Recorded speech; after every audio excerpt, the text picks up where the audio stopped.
In today's episode, we're going to talk about different investment strategies for different situations. What I mean by that is, depending on the situation, you have to have different strategies to be able to come up with the right solution for whatever the problem is. For example, there's the fix and flip strategy, there's a wholesale strategy, there's subject to buying a house subject to the existing mortgage, there's seller financing, there's wholesale, and there's even the Burr method, which I'll talk about that one. To help us to go over these different strategies and what you need for each one of the strategies, we have Aidelis Hernandez. She's a local realtor in South Florida and investor. Welcome to the podcast. How are you? Welcome to the party. What kind of margins can people expect in Florida, and what do you look for in the calculator? Meaning, like, I know what I look for in California. What is the formula? It's tricky when you talk about like formulas because I know online there's the 70%. So let's say the property can sell for 500K. You want to be at 70% of that minus repairs and your profit margin, but that doesn't usually pencil in. And I think it's like deal specific. So right now, what we're doing, specifically us, is we're looking at deals two ways. One way is if we go in and we do a full remodel, meaning kitchens, bathrooms, we just make it like 2025 standards. What do those numbers look like? And how much time is it going to cost us? And what does that mean as far as carrying costs? So we invest more. It may take us a little bit longer to turn around the property, but we also have more costs. That's what we call fix and flip. So we're also looking at it as a hotel. What if we just come in, do minor repairs, we paint it, we clean it up, and we list it on the market as is? That usually is a quicker turnaround, and it doesn't require us to spend as much time with contractors dealing with permits. And a lot of times for us, the just put it on the market and clean it up strategy has worked out better, even though sometimes we're making a little bit less. I'll give you numbers. Let's say we fix and flip it, we can make 90. And if we wholesale it, just put it on the market, we can make 50. For an extra like 30K or 40K, do I want to go through the hassle of doing demolition, putting a new kitchen, dealing with the contractor? And it's like, I don't know if I necessarily want to go that route, especially in the market that we're in, because you have to adjust as a market pivots. We know right now, even if we put in like top finishes and do the nicest job, it's taking a little bit longer for properties to sell. So the less money I have sunk into the deal and the quicker I can get in and get out, that's a better strategy for us. So margins depend because South Florida is an expensive market. We're not at California prices yet, but we'll get there soon. We're catching up. So it depends on a deal that's like 500, 600K. We want to make like 100K on a smaller deal, 300 to 400. We want to make around like 70 or 80. That's what we shoot for, right? That's the goal. And we don't really do high end luxury flips just because we want to stay in a market that's affordable. Anything that's FHA or conventional, we want to stay in that market. It's just a decision, a business decision that we've made just because carrying costs that may change. Like in 6 months, we'll have this conversation and I'll tell you, like, I'm just doing luxury flips. But that requires a higher capital investment. It requires more time. And then we have a very niche pool of buyers versus we know if it's an FHA buyer and a conventional buyer can buy it, we have a higher pool of people and we're in and out. So it's a different clientele. Let's talk about hotels. What is a hotel? It's like a fancy term in real estate for fix and flipping a property, but we're doing minimal stuff. It's different to everybody. Like a hotel for us is we're doing minimal stuff like paint. We're just painting and maybe doing flooring and putting it right back on the market. Like we're not doing anything major. We're not redoing the kitchen, bathrooms, nothing. It's just like in and out. And that's been really fruitful for us in this market just because we can get in and get out of the deal. And like you said, time is risk. And right now, how the market is shifting, the quicker we move these deals, like the faster that we can get in, get out, and move on to the next one. So, yeah, that's what we are highly focused on doing right now. I don't want people to get scared of doing a fix and flip. I just think if you have experience, it's a lot easier because you understand and you can get through the project a lot quicker. Anytime there's permits involved, like higher level stuff that you need to do, that requires time. Anytime you do something for the first time, it comes with challenges. So you don't want to do something for the first time and have it be as complicated as possible. So the wholesale strategy is a good way to do your first fix and flip with like a very, very low level of risk. Because doing in like in our market to change the floor, you don't need a permit. So you can be in and out. So floors and paint, like that doesn't require anything. You don't need someone to come in and give you permits for that. But anytime you're doing anything structural, even like redoing the cabinets, you need a permit for that. Now it requires getting the city involved and going through that process. So it's just a longer process and it could come with more steps and more time because now you need to do the job, request an inspection. They need to approve the inspection. So wholesaling is just like a quicker way to get in, get out, make your money, and then just continue to do this while mitigating risk. I think someone that understands construction, they can do a project that's more complex starting out, like a contractor, handyman. A lot of my contractors and my handymen have never done a fix and flip for themselves. And I'm like, what do you mean? You have the skill. What's the limitation? They get stuck. They get stuck working for someone else. Seller financing. Have you ever done a deal with seller financing? How does that work? And how is that different than getting financing from a bank? I'm flying down to New Orleans. We got a seller finance deal. I've never seen it. I'm going to see it for the first time this weekend. So I'm flying out Friday. So I love seller finance. It's one of my favorite strategies because what you're doing is you're structuring the terms so it makes sense for both parties and both parties can agree to whichever way they want to do it. So it's really flexible. So seller finance, you own some properties. Let's say one of your properties is paid off. I'm coming to you, Jose Luis, and I'm telling you, hey, look, I'll buy your house, but instead of me going and getting a loan from, Chase, Wells Fargo, why don't you become the bank? So I'm upgrading you from the owner to the bank, and we're structuring how we want to do this, how many years we want to do this, the kind of down payment, the interest rate. And the beauty about it is that we could structure it whichever way possible. We could do 30 years, 20 years, 10 years, 5 years, 7 years, interest rate, no interest rate. And then both parties have to align on what the goal is. Like if I'm an investor and I'm buying a property seller finance, I need to look at what my exit strategy is. Am I going to rent it? Am I going to Airbnb it? Am I going to rent per room? I want cash flow, right? So my monthly payments have to allow me to have cash flow. But if I just want to live in the house because I love the area and this is the home that I want to be in, then it's going to be a little bit different. Maybe I'm okay with giving you a higher down payment and a higher monthly payment because this is going to be my forever home. So it depends how you're looking at the deal. For the sellers, a lot of times they can ask for more money on a seller finance deal, and there's also some tax benefits and things that they can get from doing it that way as well. And to give people like pros and cons on both sides and things to look out for, if you're the one doing the seller financing, you do have to take some steps to make sure the person can actually make the payments, right? Like if I'm the one offering seller finance, I still go through a qualifying process. I have them run through our lender just to make sure they can actually do the payments.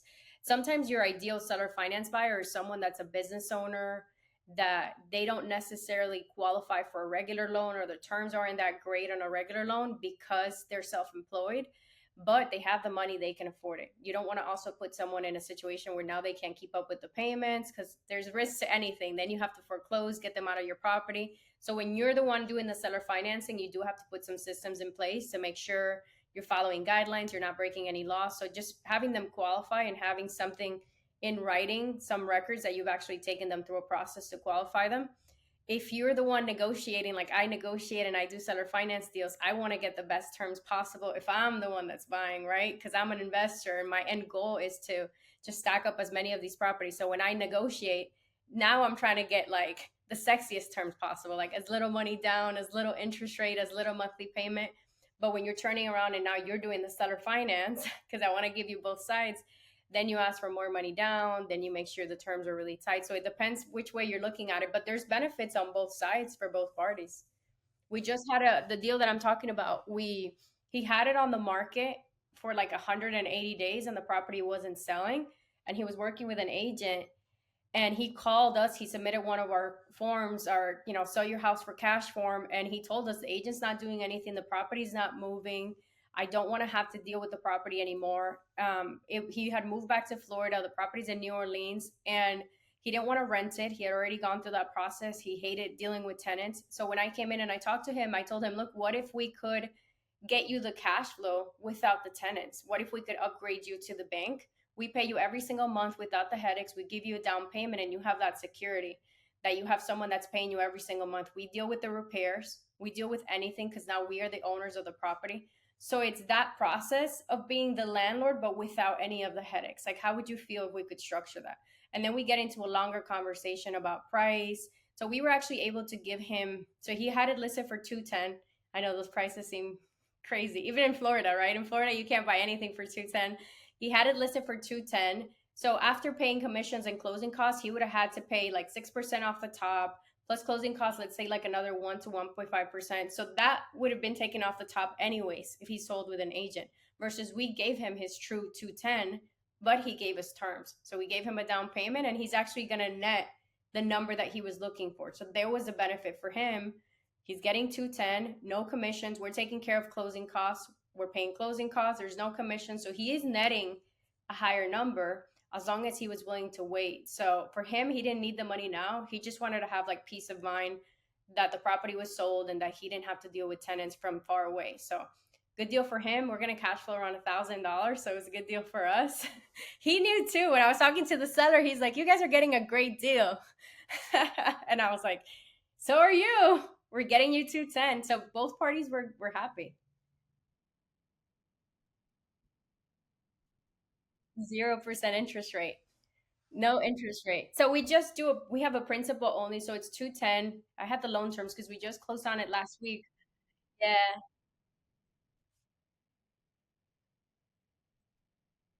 exactly. It didn't start off like that. So just people know, like, you don't just wake up one day and get zero interest deals. I've had a lot of these conversations and I've gotten really skilled at understanding what's important to the seller. So with seller finance negotiations is figure out what they need, what's most important for them. For example, for him, having more money up front now was important because he had debts that he had to pay off. So we gave him a higher down payment. We gave him 30,000. Initially, it started off at 10, worked my way up to 15, then 20. We slowly went up in 5,000 increments and then 30,000. But I told him, look, if I give you more money down and I increase my purchase price, because that's the thing too. I started off at 170, 180, 190. So I gave him what he wanted, which was a higher price and a higher down payment. Now, what can you give me to make it make sense for me? So it's $800 a month that we're paying him towards the principal, and then after all expenses all in are like 300 to 400 bucks, and we can rent it for 21 to 2200. So it's a pretty solid deal. Yeah, I'm gonna check it out this weekend. I've never seen it, but it's in pretty good shape. We took pictures. We did everything virtually too, which a lot of people think you have to live in the area.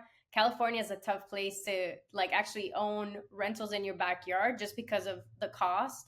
But seller finance is a solution for that. If you could structure seller finance deals, or you could start buying, out of state too. We had someone go take pictures of the property. We had an inspector go. We did everything virtually. So this is the first time that we're seeing it this weekend, and we're gonna walk The around New amazing thing Orleans. is that everything goes down to the principal. So like the $800, that means every month your principal is being paid down basically. And that's Yeah, the cool thing about owner financing, that for him the most important thing was the price and the down payment. And you met those needs and he was okay to budge on something else. It's funny, I took a course and the course was on seller financing. And the course said, you go buy a car, what do most people negotiate? Do they negotiate the price, or do they negotiate with the bank? And it's like, no, they negotiate the price. payments. He's like, but where do people make where do the dealerships make their money? They're like, they make it in the lending. He's like, so if you understand the lending portion of it, you can actually structure a deal where you're meeting their needs, but you're also structuring in a way where it benefits you as well too, which that that principal only, it makes it so almost like the equivalent of had you bought it maybe like for 130, 120, and you would have got like a 4 or 5% rate. It makes it equivalent to that. So it actually makes it a much better deal because of the owner financing basically Yeah, component. the amortization calculator, it's an interesting tool, but it also will give a lot of people nightmares. Because if you bought your house and you ever put the terms of, well, when you sign your closing documents, they usually have the amortization breakdown. No one ever looks at it because I work with a lot of buyers that are like just so excited that they're buying their first house, but you pay a lot of money in interest. If you do pay the house in that 30-year time frame, you're paying so much money in interest. So now that I'm structuring seller finance deals for myself, it never makes sense to pay interest. So if we can pay no interest or just add it to the sales price or just give him a higher down payment, I'm paying a lot less because that same house, 210 plus add 4% interest, we're paying a lot more money. So no interest is equal. Yeah. The hack on that is because I want to give people some actionable lessons that they can implement is we just tell the seller what if instead of the interest we can add it to your purchase price. What if we just add that interest to your purchase price?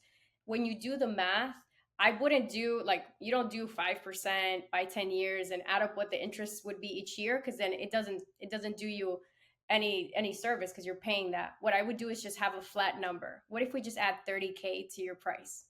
What if we could just do that, Mr. Seller? Very few people understand interest rate or are going to actually take the time to go there and do the amortization schedule. So the seller feels like they're getting something, right? You're giving them a higher price and then you're getting a better deal. And you can also tell them like the reality is if I refi you out in 3 years or 5 years, you're not going to get your full interest. But if I add this to the purchase price, I'm giving you a lot more money. So that's like a tool that you can use. And it has to be honestly someone that's like very experienced or a mortgage loan originator or a real estate agent if even that's going to sit there and actually calculate what the interest rate would be, but most people aren't going to do that, and just you giving them a higher price, you're creating a better deal for yourself, they're getting more money, and now it works for everybody. Do the math of what you would pay with interest rate versus no interest rate and you'll be like, yeah, I'm never paying interest rate again. I think the main thing is just making sure that you're always positive in terms of cash flow on the property because that reduces a lot of risk for you, basically. Yeah, yeah. When you are the one that's buying the property as an investment. If Yeah, it's your home that you're gonna live in, like, yeah. doesn't really matter. And if you're the one that's offering seller financing, like do your due diligence. Unless I'm calling you, if I'm calling you, like just give it to me for nothing, 500 bucks a month, 800 bucks a month. But if it's not me calling you, do your due diligence. That's so funny. That's so funny. You're gonna call a seller and they're They're gonna gonna be pull out like, this video and be like, "Hey, I cool, know it was you. You were talking about me. Oh my gosh. No, it's always they're always happy. I'll tell you that. No one's ever you never put a deal together, at least me, where like they feel like they got screwed. There has to be a benefit for both sides. yeah, Like no one's gonna do a seller finance deal. It's a conversation. It's different than like we do a lot of cash offers. That negotiation is a lot more like, hey, this is what I can pay. This is the work that the property needs. Take it or leave it kind of thing. We still add value in other ways, but like seller finance is a relationship. So I'm not gonna do like a negotiation where you feel like sticky, like I didn't do right by you because we're gonna have a long term relationship. So you can't come in super aggressive. The negotiation always has to feel, that's why I say like what's important for them, can we give them that so they feel satisfied after the negotiation? Like great negotiators, and like both parties have to feel like they won. You can't like bulldoze someone into giving you like a great deal, but then they feel like you screwed them over. So what can we give someone? So we closed quickly, we bought it as is, we took care of closing costs, we gave him a higher price than what he could. Like there's so many things we gave him for him to say yes, and there was a benefit to us. That's like a win-win negotiation. Like scenario, that's an ideal deal. Yeah. And now we're gonna have a long-term relationship, so he needs to like me. of course, right? So let's talk about the last one. Let's just talk about wholesaling, real quick. What is it? When is the ideal situation? How do you make money on it? Yeah, so wholesaling essentially is finding a property, negotiating with an owner that usually for it to make sense, it has to be a property where there's some distress, some problem that you can solve. Someone that's in foreclosure, behind on their taxes, the property needs a certain amount of repairs. There's a problem that we're solving. We're negotiating with the seller, we're agreeing on a price. Once we have that contract in place, we're finding another investor, let's say you, that is willing to buy that property at a higher price. What we call it like flipping contracts, because that's really what you're doing. You're flipping the contract. I'm taking the property. Let's do California prices, 800K. Even that's not even that expensive in California. 800, and let's say you're willing to buy it for 850. Let's say simple numbers. So there's 50,000, right? So I'm making that margin in the middle. It's like options almost, like when you look at it as like the stock market, but it's a contract. The seller is happy because they're getting the number that they want, and the investor is happy because you're putting in the work to go out, find this opportunity, negotiate, put the deal together, and you're bringing them an opportunity that they can go in and they can buy or they can fix and flip. So there's value on both sides. And I know wholesaling gets a bad rep sometimes just because there's some people that are not doing it in like an ethical way. But as long as you're serving people at a high level, you're serving the seller, providing solutions, and you're serving the investor, you make money, everybody's happy. It's a win win for everybody.